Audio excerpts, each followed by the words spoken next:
반갑습니다. 세트 한자연구소 양성입니다. 한자는 태고일의 삶의 모습이 그대로 담긴 애언과 지혜의 생생한 인류 역사입니다. 한자는 극복 대상이 아닌 동행자일 때가 좋습니다. 이해하면 한자와 좋은 벗이 되어 동행할 수 있습니다. 여기 이해하며 동행하는 멋진 방법이 있습니다. 바로 세트 한자입니다. 오늘은 세트 한자 제137강 갈착자에 관련된 세트 한자를 공부해 보겠습니다. 오늘 공부할 글자는 한 글자의 중심자와 7글자의 관련자로 구성되어 있습니다. 먼저 배경을 살펴보겠습니다. 중심자는 갈착자이고 천천히 가는 모습을 표현하고 있습니다. 우리들의 삶에서 시행착오 중에 겪는 그런 경험들을 의미하고 있습니다. 세트 한자 137강에서는 각 개체에서 진행으로 인해 생겨나는 일들을 표현합니다. 먼저 중심자를 보겠습니다. 중심자는 갈착자입니다. 갈착자는 가다라는 의미가 있습니다. 그리고 천천히 걸어가다라는 그런 뜻도 있습니다. 붓으로만 사용되는 이 갈착자의 온전한 모습은 이런 모양입니다. 이런 모양의 글자를 단순화해서 붓으로 사용되고 있는 것입니다. 해당 붓을 보면 천천히 걸어갈 척자와 그칠 지자로 구성되어 있습니다. 이 두 글자를 결합한 모양이 바로 이 갈착자인 것입니다. 갈착자를 이미지로 표현해 본다면 이렇게 천천히 걸어가는 모습과 한 군데 서서 뭔가를 골똘히 생각하는 이런 모습이 있습니다. 이렇게 가고 정지해 있는 이 두 모습을 결합한 모양이 바로 갈착자입니다. 천천히 걷기도 하고 멈추기도 하면서 걷는 그런 모양입니다. 붓으로만 사용되는 갈착자는 사람의 움직임을 표현합니다. 앞으로 가든 뒤로 가든 또는 옆으로 가든 움직임의 전체를 표현하고 있습니다. 그리고 거기에 또 하나를 추가한다면 가만히 서 있는 상태도 포함됩니다. 서 있는 것도 움직임을 위한 준비 자세이기 때문에 진행의 한 종류로 포함하고 있는 것입니다. 이처럼 어떻게 움직이든 움직이는 모습을 표현하는 갈착자의 의미를 기억하면서 관련자들을 살펴보겠습니다. 첫 번째 관련자는 나아갈 진자입니다. 나아갈 진자는 나가다는 뜻이 있습니다. 나가다는 말은 앞으로 향하여 가는 것을 말하고 있습니다. 해당 부수를 보면 새를 의미하는 새투자와 진행을 의미하는 갈착자로 구성되어 있습니다. 나아갈 진자를 이미지로 표현해보면 새투자에 해당되는 새의 이미지가 있습니다. 그리고 갈착자에 해당하는 걷고 있는 두 남매의 모습이 있습니다. 이렇게 두 이미지가 결합된 모양이 나아갈 진자입니다. 첫 번째 관련자인 나아갈 진자가 표현하는 나간다는 것은 새는 가려면 나갈 수만 있다라는 그런 뜻입니다. 육상의 동물들은 서 있는 상태에서 앞뒤 좌우로 단번에 움직일 수 있습니다. 사람도 그렇고 짐승도 그렇습니다. 반면에 하늘을 날아가는 새는 단번에 뒤로 갈 수는 없습니다. 앞으로 가면서 천천히 방향을 틀어야 합니다. 새는 가려고 할 때면 언제든지 앞으로만 나갈 수 있는 것입니다. 나갈 진자는 새가 가려고 한다면 나갈 수만 있다라고 표현하고 있습니다. 두 번째 관련자는 물러날 퇴자입니다. 물러날 퇴자는 물러나다라는 의미가 있죠. 해당 부서로는 핵심을 의미하는 그칠 간자와 진행을 의미하는 갈착자로 구성되어 있습니다. 물러날 퇴자를 이미지로 표현해보면 그칠 간자에 해당되는 핵심을 의미하는 핵심의 이미지가 있습니다. 그리고 갈착자에 해당되는 길을 걷고 있는 두 남매의 모습이 있습니다. 이렇게 두 이미지가 결합되어서 물러날 퇴자가 표현하는 그 물러난다는 것은 핵심으로 가는 것이 물러나는 것이다 라는 그런 뜻입니다. 흔히 뒤로 가는 것을 퇴보로 여기며 좋지 않게 생각하는 경향이 있습니다. 그러나 언제나 본질은 처음 출발한 그 자리에 있는 것이어서 본질을 찾기 위해서는 처음 출발한 곳으로 가야 합니다. 당연히 처음으로 가려면 물러나야 하는 것이죠. 이번 한자에서는 그 본질을 핵심을 의미하는 그칠 간자로 표현하고 있습니다. 물러날 퇴자는 그 핵심으로 가는 것이 물러나는 것이다 라고 표현하고 있습니다. 세 번째 관련자는 쫓을 축자입니다. 쫓을 축자는 쫓다라는 의미가 있습니다. 해당 부수를 보면 돼지를 의미하는 돼지 시자와 진행을 의미하는 갈착자로 구성되어 있습니다. 쫓을 축자를 이미지로 표현해보면 돼지 시자에 해당되는 돼지의 이미지가 있습니다. 그리고 갈착자에 해당되는 어디론가 가고 있는 두 담배의 이미지가 있습니다. 이렇게 두 이미지가 결합된 모양의 쫓을 축자여서 쫓을 축자가 표현하는 그 쫓다라는 말은 돼지가 가면 쫓아가게 된다라는 그런 뜻입니다. 돼지는 사람의 양식 중에서 중요한 부분을 차지합니다. 그래서 돼지가 가축으로 전환된 시기도 가장 빠른 것입니다. 그런 돼지가 우리 밖으로 나와서 어디론가 가려고 한다면 얼른 쫓아가서 잡아야 됩니다. 우리 밖에 있는 개나 소는 가끔씩 부르면 다가오기도 하지만 돼지는 절대 사람에게 오지 않습니다. 오히려 다가가면 무작정 도망치는 것이지요. 그래서 돼지가 어디론가 가면 사람은 돼지를 쫓아갈 수밖에 없는 것입니다. 쫓을 축자는 돼지가 어디로 가면 사람은 쫓아가게 된다라고 표현하고 있습니다. 네 번째 관련자는 가까울 근자입니다. 가까울 근자는 가깝다라는 뜻이 있습니다. 해당 부수로는 도끼 또는 도끼 날을 의미하는 도끼 근자와 진행을 의미하는 갈착자로 구성되어 있습니다.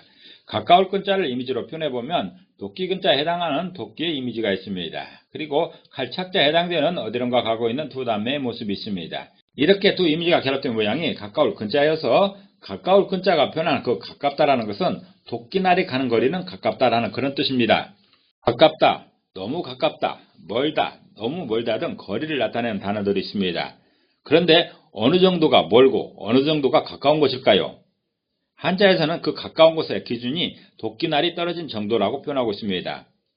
도끼를 들고 나무를 패려면 나무를 도끼자루 길이만큼 떨어진 곳에 둬야 됩니다. 이것은 상식이죠. 이 정도의 거리가 가까움의 기준인 것입니다. 도끼자루는 대개 1m 정도 됩니다. 그래서 그 안에 1m 안에 들면 아주 가까운 곳이 되는 것입니다. 가까울 근자는 도끼날이 갈 수 있는 정도의 길이가 가깝다라고 표현하고 있습니다. 다섯 번째 관련자는 말할 숫자입니다. 말할 숫자는 말하다라는 뜻이 있습니다. 해당 부수로는 작은 것을 의미하는 점주자와 공동체를 의미하는 나무목자와 진행을 의미하는 갈착자로 구성되어 있습니다. 말할 숫자를 이미지로 표현해보면 점주자에 해당되는 공동체의 생활품에 작은 것들이 있습니다. 또 나무목자에 해당되는 공동체의 이미지가 있습니다. 그리고 갈착자에 해당되는 어디론가 가고 있는 남매의 이미지가 있습니다. 이렇게 세 이미지가 결합된 모양이 말할 숫자여서 말할 숫자가 표현하는 그 말하다라는 것은 공동체의 작은 것이라도 어디론가 가려고 한다면 말을 해야 된다라는 그런 뜻입니다. 공동체에는 많은 사람들이 살고 있기 때문에 필요한 것들이 많이 있습니다. 그래서 그 필요한 것을 준비하여 공동으로 사용하면서 공동체의 생활을 영위하게 됩니다. 만약에 그 공동체가 가정이라면 가족 간에 필요한 물건을 준비해서 적당한 곳에 두고 함께 사용합니다. 그런 것들을 살림살이라고 합니다. 그걸 또 한자로는 집물이라고도 합니다. 그런 살림살이 중에 작은 것 하나라도 다른 곳으로 이동시키게 되면 가족 모두에게 알려줘야 됩니다. 아무도 모르게 다른 곳으로 이동시키면 정작 필요할 때 가족들에게 큰 불편을 주게 되는 것이죠. 그래서 이동에 관한 알림이 아주 중요한 것입니다. 이런 작은 행동이 건강한 공동체를 위한 중요한 덕목이 됩니다. 말할 숫자는 공동체의 작은 것이라도 어디로 가게 하려면 말을 해야 된다라고 표현하고 있습니다. 여섯 번째 관련자는 핍박할 박자입니다. 핍박할 박은 핍박을 의미하고 있습니다. 해당 부서로는 말하다라는 의미의 힘백자와 진행을 의미하는 갈착자로 구성되어 있습니다. 핍박할 박자를 이미지로 표현해보면 말하다는 의미의 힘백자에 해당되는 말하는 한 사람이 있습니다. 그리고 갈착자에 해당되는 어디론가 가고 있는 두 남매의 모습이 있습니다. 이렇게 두 이미지가 결합된 모양이 핍박할 박자여서 핍박할 박자가 표현하는 그 핍박은 말하던 사람들이 가는 것도 핍박이다라는 그런 뜻입니다. 핍박은 바짝 쥐어서 괴롭게 구는 것을 말합니다. 누구를 바짝 쥐어서 괴롭게 구는 방법에는 크게 두 가지 방법이 있습니다. 그 중에 하나는 그 사람의 밥그릇을 치워서 괴롭게 하는 방법이 있고 또 한 가지 방법은 그와 다정하게 지내는 사람들을 떠나가게 해서 유럽게 하는 방법이 있습니다. 가장 극적인 것은 배고프게 하면 당장 죽을 수도 있기 때문에 핍박하려는 사람들이 주로 사용하는 방법입니다. 그 대표적인 예가 바로 갑질이죠. 직장을 위협해서 경제활동에 타격을 주는 것입니다. 그리고 당장 괴롭게 하기보다는 약간 시간을 두고 서서히 괴롭히는 방법이 주변의 친구들을 멀리하게 하는 그런 방법입니다. 그 대표적인 예가 바로 따돌림입니다. 갑질도 핍박이고 따돌림도 핍박인데 하나는 밥그릇을 치우는 것이고 또 하나는 관계를 끊게 하는 것입니다. 핍박할 박은 친구들을 멀리 가게 만들어서 핍박하는 것입니다. 핍박할 박은 나와 말하던 사람들이 가는 것이 핍박이다라고 표현하고 있습니다.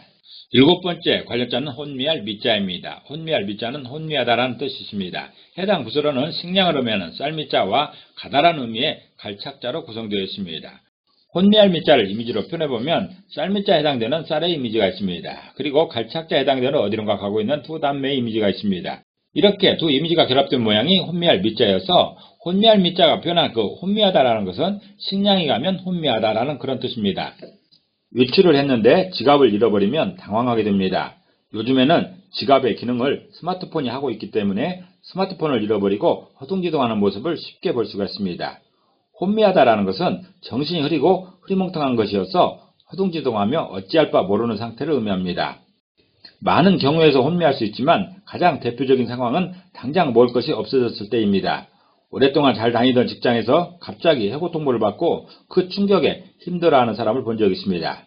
앞으로 어찌해야 할까 전혀 계획할 수 없으니 몇 달을 잠도 못 자고 괴로워하는 그런 모습에 안타까움이 이루 말할 수 없을 정도였습니다. 대범하게 이겨내라고 말을 하는 사람도 있지만 그런 말이 그에게 무슨 위로가 되겠습니까? 지금은 코로나19의 창궐로 온 나라가 아우성입니다. 특히 소규모 사업을 하는 자영업자들의 타격이 걱정입니다. 2개월이 지나고 그들의 아픔이 현실로 보여질 때 우리 사회가 어떻게 대처할지 막막하기만 합니다. 이런 상황을 표현하는 한자가 바로 혼미할 미자입니다. 여기서 부수로 사용하는 쌀미자는 식량을 대표하고 있습니다. 혼미할 미자는 식량이 떠나가면 혼미하다라고 표현하고 있습니다. 오늘은 한 글자의 중심자와 7글자의 관련자로 구성된 갈착자의 세트 한자를 공부해봤습니다. 오늘 공부한 내용을 다시 한번 요약하면서 이 시간을 정리하도록 하겠습니다.